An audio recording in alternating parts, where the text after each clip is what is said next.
joogna waddanka Turkiga qaasatan Istanbul anagoo u imaanay dalxiis ka imaada waddanka Sacuudi Carabiga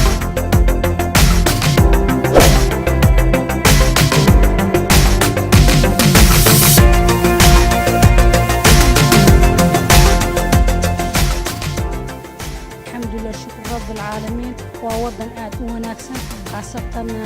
سياحة iyo dalxiiska aad ووطن آد نلقى